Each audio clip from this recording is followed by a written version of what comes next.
The relationship between the Supreme Court and Donald Trump's second run at the presidency, or as many are calling it, Trump 2.0, is turning out to be more layered than anyone expected. After just 80 days back in the game, the Trump administration has already filed at least 10 emergency applications to the Supreme Court, signaling a fast-paced, aggressive legal strategy.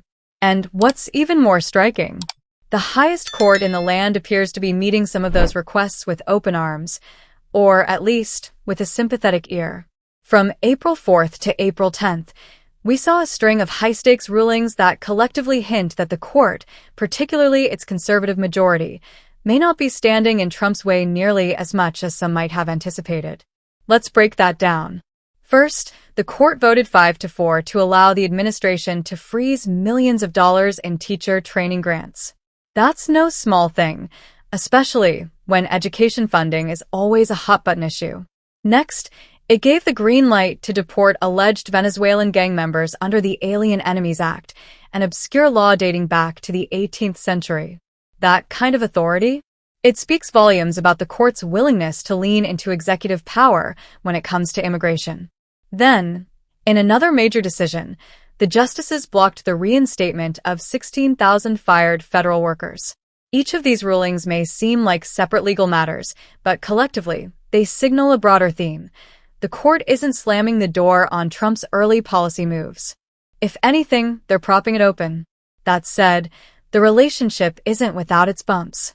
In one surprising turn, the Supreme Court ordered the administration to bring back a wrongly deported father from Maryland.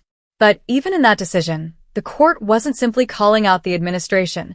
They instructed the trial judge to clarify her ruling, essentially making sure she didn't overstep her bounds. In other words, the court's tone was less, "you messed up," and more, "we need to stay within the guardrails of federal authority." For legal scholars like Stanford's Michael McConnell, this kind of nuance is telling.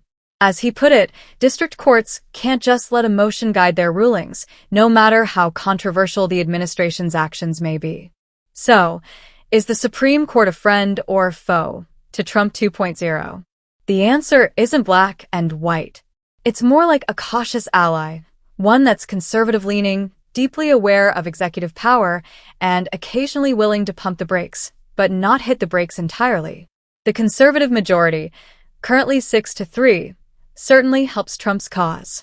And when you consider that Biden's administration only filed 19 emergency applications in 4 years, compared to Trump's 10 in less than 3 months, the pace alone tells us that this version of the Trump White House is gearing up for constant legal clashes and counting on the court to at least listen. Ultimately, the Supreme Court isn't rolling out the red carpet for Trump, but it's not shutting the door either.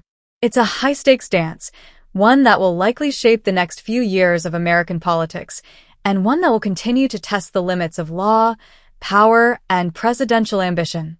Stay tuned, because this showdown between the executive and judicial branches is just heating up.